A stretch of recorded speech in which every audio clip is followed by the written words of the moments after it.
Hello students, welcome to the class. So students, how are you all? I hope you all are very good. So students, previous lecture में हमने union of sets को पढ़ा था, उसके बारे में अच्छे से समझा था. अब हम बात करते हैं एक और इम्पोर्टेंट टॉपिक की इसी में, जो है क्या, इंटरसेक्शन ऑफ सेट. क्या? इंटरसेक्शन ऑफ सेट्स, यानी कि हम किसी भी दो सेट्स के बीच इंटरसेक्शन कैसे फाइंड करते हैं. सो लेट हम सपोज करते हैं A and B are two sets, then the intersection of, क्या फाइंड कर रहे हैं हम, intersection of set A and set B is a set of common element of both A and B, of both set A and B. ठीक है, mean क्या intersection जो होगा सेट एंड से बी का इज द सेट, क्या होगा, ये सेट होगा किसका, कॉमन एलिमेंट का, जो सेट ए, बोथ सेट ए और सेट बी को क्या करेंगे, बिलोंग करेंगे. ठीक है, मीन्स मैं आपको समझाऊं तो क्या कह सकते हैं, एक सेट ले लिया मैंने, ठीक है, 1 2 3 4 5, ठीक है. दूसरा सेट ले लिया मैंने, set B is equal to 3 4 5 6 7 8. ठीक, अगर मैं फाइंड करूं क्या, इंटरसेक्शन, तो ए इंटरसेक्शन बी, यानी कि यूनियन का साइन उल्टा होता है और इंटरसेक्शन का साइन ए की तरह होता है और यूनियन का साइन यू होता है. ठीक है, बस इसमें हम बीच में वो नहीं लगाते, डंडा करके ना, वो हम नहीं लगाते हैं. ठीक है, तो A intersection B is equal to क्या आएगा, मैंने क्या बोला, तो common element of both A and B. समझ रहे हैं, जैसे कि हम HCF फाइंड करते थे ना, हाईएस्ट कॉमन फैक्टर, जब हम किसी जब कॉमन फैक्टर समझते हैं ना, जब कॉमन फैक्टर हम किसी दो पर्टिकुलर नंबर्स के कॉमन फैक्टर हम सब लेते हैं, इसी तरीके से इसमें करेंगे. ठीक है, सिंपल वही कॉन्सेप्ट है इंटरसेक्शन में भी, लगभग. ठीक है, 1 2 3 4 5. सो देखो, इसमें कॉमन एलिमेंट क्या, 1 इसमें आ रहा है, नहीं, 2 भी नहीं आ रहा, 3 4 एंड 5. सो 3 4 एंड 5, ये क्या हो गया हमारा इंटरसेक्शन. अगर हम यूनियन की बात करें तो यूनियन क्या होगा, यूनियन में क्या करते हैं हम, 1 2 3 4 5 जो कॉमन एलिमेंट होते हैं उनको एक बार लिखते हैं, बाकी 6 7 8, ये हमारा यूनियन का हो गया. ठीक है, इंटरसेक्शन हम इस तरीके से डिनोट करते हैं. अच्छा, मैथमेटिकली रिप्रेजेंटेशन की बात करूँ मैं आपसे, तो मैथमेटिकली हम लिख सकते हैं, पहले हम यूनियन की बात करते हैं. तो यूनियन को मैंने आपको पढ़ाया था, यूनियन को हम मैथमेटिकली कैसे रिप्रेजेंट कर सकते हैं कि इज एक्स बिलोंग्स टू ए और एक्स बिलोंग्स टू बी. या तो एक्स ए को बिलोंग करे या फिर एक्स किसको बिलोंग करे, बी को बिलोंग करे. ठीक है, यूनियन इस तरीके से होता है कि एक्स या तो किसको बिलोंग कर रहा होगा, ए को, सेट ए को, या फिर सेट बी को बिलोंग कर रहा होगा. इंटरसेक्शन में क्या होता है कि A intersection B is equal to x belongs to a, x a को बिलोंग करेगा and x must belongs to b, यानी कि एक्स ए को भी बिलोंग करना चाहिए, एक्स बी को भी बिलोंग करना चाहिए. ठीक है, तब हम क्या करेंगे, एक्स उसको जो कॉमन एलिमेंट होगा हम लिख देते हैं. ठीक है ना, इस तरीके से हम मैथमेटिकली रिप्रेजेंटेशन करते हैं. इसके बाद में अगर हम वेन डायग्राम की बात करें तो वो भी हम समझाते हुए चलते हैं. ईजी टॉपिक आराम से कवर हो जाता है, वेन डायग्राम. ठीक है, सो वेन डायग्राम में ये हमने कोई यूनिवर्सल सेट ले लिया. ठीक है, it is a universal set. ठीक है, there is a element set A and there is set B. This is set A and this is set B. हम क्या फाइंड कर रहे हैं, ए इंटरसेक्शन बी. अब देखो, हम यूनियन में क्या करते थे बच्चों, यूनियन में आपको याद होगा तो हम सारा एरिया लेते थे. ठीक है ना, the collection of A and B. Okay, अगर हम बात करते हैं इंटरसेक्शन की, तो इंटरसेक्शन में जो सेट ए और सेट बी के जो बीच में जो कॉमन जो एरिया होता है ना, वो हम ले लेते हैं, यानी कि ये वाला एरिया, यानी कि this is A intersection B. इस तरीके से हम इसको वेन डायग्राम के थ्रू रिप्रेजेंट करते हैं. ठीक है, आई होप आपको इंटरसेक्शन ऑफ सेट्स समझ में आया होगा. ठीक है, आप इसके एग्जाम्पल्स कर सकते हैं और बेहतर से समझने के लिए. अब हम चलते हैं properties of intersection of sets के बाद. ओके, तब तक के लिए आप वीडियो को पॉज करके इसको नोट कर लीजिए। सो नाउ स्टूडेंट्स, मैं आपको एक पर्टिकुलर केस के बारे में बताना चाहता हूँ इसमें ही, इसी वीडियो में, ठीक है। सो एक केस है, ठीक है, कि अगर हम कोई सेट ए ले लेते हैं, ठीक है, 1 2 3 4 5 एलिमेंट है उसमें, ठीक है, and there is a set B जिसमें एलिमेंट है 6 7 8 9 और 10, ठीक है। अगर इन दोनों का यूनियन क्या आ जाए, इन दोनों का सॉरी इंटरसेक्शन क्या आ जाए, 5 आ जाए, क्योंकि 5 आ रहा है। ए के जो सेट हैं और बी के जो सेट हैं वो दोनों क्या है, डिफरेंट है, ठीक है। तो इनका जो इंटरसेक्शन आ रहा है वो क्या आ रहा है, 5 आ रहा है। तो ऐसे सेट को हम बोलते हैं डिसजॉइंट सेट। क्या बोलते हैं, डिसजॉइंट सेट्स बोलते हैं, ओके। एंड इसका जो हम वेन डायग्राम बनाते हैं वो इस तरीके से बनाते हैं कुछ, कि यहाँ पर हो गया कोई सेट ए, यहाँ पर हो गया क्या, सेट बी, ठीक है। ये हो गया यूनिवर्सल सेट, यानी कि A intersection B is equal to ये क्या है, 5, ओके। आई होप ये भी क्लियर होगा कि डिसजॉइंट सेट होते हैं, ठीक है ना। ये केस है, मैंने अलग समझाया इसको, ये प्रॉपर्टीज़ में नहीं आता, ठीक है। प्रॉपर्टीज़ भी है इसमें से एक, तो प्रॉपर्टीज़ देखते हैं अब इसकी। सो पहले इसको रफ कर देते हैं। Now let's talk about properties. So number 1 property लिख लेते हैं पहले, properties of intersection of sets, ठीक है। तो पहली प्रॉपर्टी है कि ए का इंटरसेक्शन बी से करेंगे तो बी का इंटरसेक्शन ए से करेंगे तो दोनों क्या होगा, एक दूसरे के इक्वल आएंगे। अगर ये कंडीशन किस क्या कहलाती है आपकी, ये लॉ कहलाता है आपका कम्यूटेटिव, यही कहलाता है ना, commutative law. And the second is कि अगर ए का इंटरसेक्शन करें क्या, बी से, फिर इंटरसेक्शन सी से करें तो ये किसके इक्वल आएगा, ए इंटरसेक्शन बी का इंटरसेक्शन में पहले कर ले किससे, सी से। पढ़ा है ना ये वही लॉ। ये लॉ कौन सा होता है बच्चों, याद आया, एसोसिएटिव लॉ। कौन सा लॉ होता है ये, एसोसिएटिव लॉ। थर्ड लॉ की बात करें, अगर मैं ए का इंटरसेक्शन कर दूं किससे, किसी नल सेट से, किसी नल सेट से, तो वो किसके इक्वल आएगा, नल सेट के इक्वल आएगा। या फिर अगर मैं किसी का यूनियन का मतलब यूनिवर्सल सेट का क्या, किसी सेट ए से कर दूं मैं क्या, इंटरसेक्शन कर दूं, तो वो सेट किसके इक्वल आएगा, ए के। तो ये वाला पर्टिकुलर जो कहलाती है प्रॉपर्टी, ये कहलाती है law of 5 and second is law of you, universal set की, ओके। सो बच्चों, इसके बाद में हम नंबर 4 प्रॉपर्टी हमें ये वाला समझ गए ना आप, कि अगर मैं किसी पर्टिकुलर सेट की नल सेट से अगर मैं इंटरसेक्शन फाइंड करूं तो क्या आएगा, नल सेट आएगा, क्योंकि कोई कॉमन एलिमेंट नहीं होगा। एंड किसी यूनिवर्सल सेट का मैं किसी सेट ए के साथ में इंटरसेक्शन कराऊं तो किसके साथ इक्वल आएगा, ए के, यानी कि लॉ ऑफ यू कहलाता है, ठीक है। एक ये लॉ आ गया, ठीक है। It is not as much important कि ए का अगर मैं इंटरसेक्शन करूँ ए के साथ में तो ए के इक्वल आएगा। This is called idempotent law, ठीक है। And the last law is distributive law, कि अगर मैं ए का इंटरसेक्शन करूँ बी यूनियन सी से तो किसके इक्वल आएगा, ठीक है, कि A intersection B union A intersection B. पढ़ा था ये लॉ आपने इंटीजर्स वगैरह में, कि multiplicative law of distributive law of multiplication over addition, ये वाला लॉ पढ़ा था। तो ए इंटरसेक्शन बी और ए का इंटरसेक्शन सी, किससे, ए का इंटरसेक्शन सी से, तो ये एक दूसरे के इक्वल आते हैं। और ये जो लॉ कहलाता है आपका कौन सा कहलाता है, डिस्ट्रीब्यूटिव लॉ ओवर किसके ऊपर, यूनियन के ऊपर, ठीक है। इसी का सेकंड पार्ट है कि ए का यूनियन बी इंटरसेक्शन सी से करेंगे तो किसके इक्वल आएगा, A union B intersection A union C, यानी कि ये होता है डिस्ट्रीब्यूटिव लॉ ओवर ऑफ, ठीक है।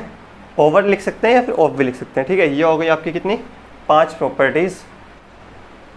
सो नाउ स्टूडेंट्स, ठीक है, ये हमारी प्रॉपर्टीज़ हो गई।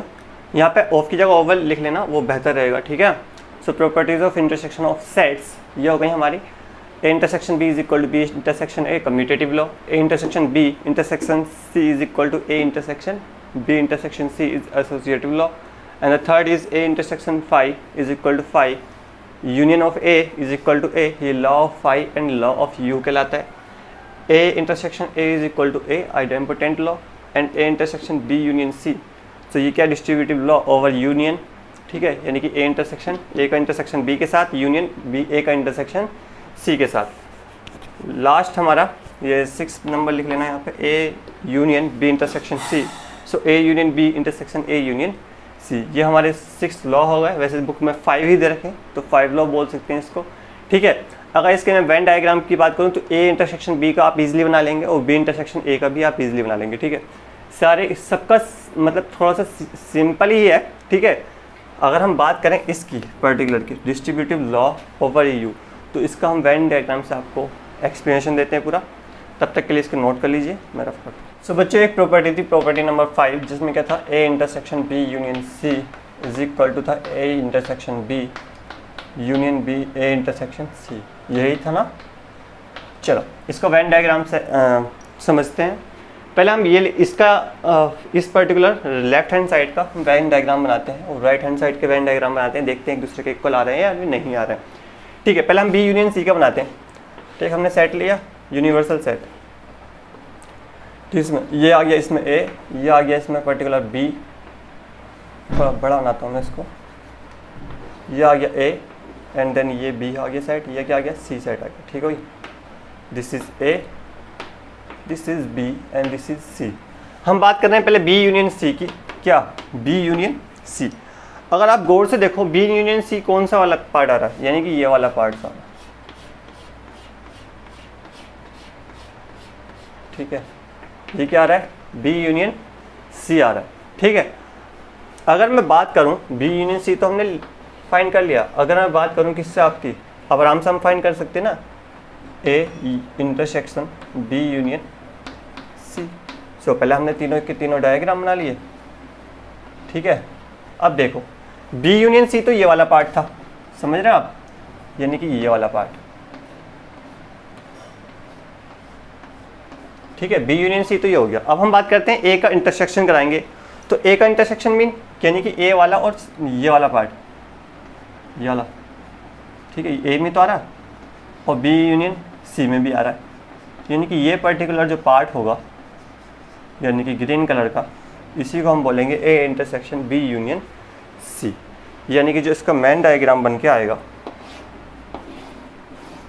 वो कुछ इस तरीके से होगा कि it is a set A, it is a set B and it is a set C, then the diagram is like this। समझ गए बच्चों, यानी कि it is a intersection B union C। I hope it is clear to you। यही left side थी हमारी। अब now हम बात करें इस वाले पर्टिकुलर पार्ट की, तो पहले हम डायग्राम बनाने किसका, ए इंटरसेक्शन बी का, and then there is a diagram, second diagram, this is A intersection C. So basically we have to draw the 3 particular sets in each of the, ठीक है, ये हो गया एक सेट, देखिए ये हो गया, ठीक है। ड्रॉ कर सकते हैं हम कैसे भी, ठीक है, और बेहतर तरीके से ड्रॉ कर सकते हैं आप बच्चों, बताया मुझे, उम्मीद है आपसे, ठीक है। So a intersection b, so a intersection b जो पार्ट आएगा, ये पर्टिकुलर पार्ट आपको दिख रहा होगा, तो ये क्या है, ए इंटरसेक्शन बी है, यही तो है ए इंटरसेक्शन बी। सेम इसी में अगर हम बात करें ए इंटरसेक्शन की, तो ये वाला पर्टिकुलर पार्ट जो है वो क्या है, ए इंटरसेक्शन सी है।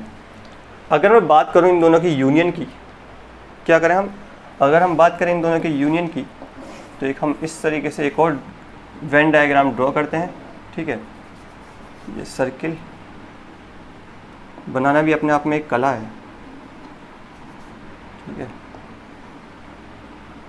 चलिए ये हमारा हो गया क्या, सेट। अब देखो A union A intersection B, तो ये वाला पार्ट था, ठीक है, हम इसका यूनियन कर रहे हैं, तो यूनियन में सारे एलिमेंट आ जाते हैं, तो इसलिए ये तो हो गया क्या, ए इंटरसेक्शन बी, ये सेट ए है, ये सेट बी है, and there is set C. Okay बच्चों, तो ये particular part is A intersection B, अगर इसका यूनियन करेंगे क्या, ए इंटरसेक्शन सी से, तो ये वाला पार्ट भी इसमें क्या हो जाएगा, ज्वाइन हो जाएगा, ठीक है, यूनियन में तो ज्वाइन हो जाता है ना। सो अब देखो ये क्या आ गया हमारा, A intersection B union A intersection C. अब देखो दोनों डायग्राम सेम है, ऑफ कोर्स सेम है क्योंकि हम प्रॉपर्टी ही लगाए हैं ना, तो इसलिए दोनों क्या है, सेम है। सो इस तरीके से हम क्या कर लेते हैं, हम फाइंड कर लेते, हम ये डिस्ट्रीब्यूटिव लॉ को हम शो कर सकते हैं। ओके, सो लास्ट टॉपिक हमारा रह गया है इसमें, डिफरेंस ऑफ सेट्स। तो टिल देन तब तक इसको नोट कीजिए। तो students last topic is difference of sets, छोटा सा टॉपिक है। ओके, इसको कवर कर लेते हैं। ठीक है, पहले तो डिफरेंस ऑफ सेट्स क्या होते हैं। ठीक है, पहले हम कोई सेट ए ले लेते हैं, अच्छा समझ में आ जाएगा। ए कोई सेट है जिसमें एलिमेंट है क्या, 1 2 3 4 5 6 7 8 तक कोई एलिमेंट है। ठीक है, there is another set B जिसमें एलिमेंट है क्या, 4 5 6 7 8। ठीक है, there is 2 sets, set A and set b. So अगर हम इसका डिफरेंस फाइंड करें इसी ऑर्डर में, इसी पर्टिकुलर ऑर्डर में a माइनस बी अगर हम फाइंड करें, सो वो क्या आएगा कि the element on this set belongs to A but does not belongs to B। यानी कि अगर हम a माइनस बी करेंगे, यानी कि a में से b को सब्सट्रैक्ट करेंगे, सो जो एलिमेंट आएंगे न्यू सेट में, यानी कि a माइनस बी सेट में, वो बिलोंग करेंगे किसको, a को, बट किसको बिलोंग नहीं करेंगे, b को। कैसे, चलो कोई भी एलिमेंट ले लो, अगर हमने से जैसे कि b के एलिमेंट क्या है 4 5 6 7 8 है, अगर हमने इसमें से सब्सट्रैक्ट कर दिया तो क्या बचेगा 1 2 3। 1 2 3 किसको बिलोंग करेंगे, सेट a को, जाहिर सी बात है। किसको बिलोंग नहीं करेंगे, सेट b को बिलोंग नहीं करेंगे। अगर b माइनस a हमने कर दिया तो किसके इक्वल आ जाएगा, 5 के इक्वल आ जाएगा, यानी कि कोई भी एलिमेंट नहीं बचेगा। कैसे, देखो b में सब्सट्रैक्ट करो आप 4 5 6 7 8, इसमें तो है ना, सब्सट्रैक्ट करिए, क्या बचा, कुछ नहीं बचा b में, तो b में तो कुछ बचा ही नहीं ना, तो b माइनस a कैसा हो जाएगा, नल सेट हो जाएगा। ओके, और अगर हम वेन डायग्राम के अकॉर्डिंग इसको हम ड्रॉ करें, ठीक है, a माइनस बी को, so it is a set कोई a, it is a set b। ठीक है, सो दिस पर्टिकुलर पार्ट, हमने a में से b को माइनस कर रहे हैं ना, तो ये वाला पर्टिकुलर पार्ट क्या कहलाएगा आपका, a माइनस बी। क्या कहलाएगा ये, a minus B, and there this particular part is called b minus a। क्या कहलाएगा, b minus a, and this part is called, आपको पता है ये वाला पार्ट क्या कहलाएगा, this part is called a intersection b। क्या कहलाएगा ये, a intersection b कहलाएगा। ओके बच्चों, सो अगर हम a माइनस बी निकालेंगे यहाँ पर तो क्या आएगा 1 2 3।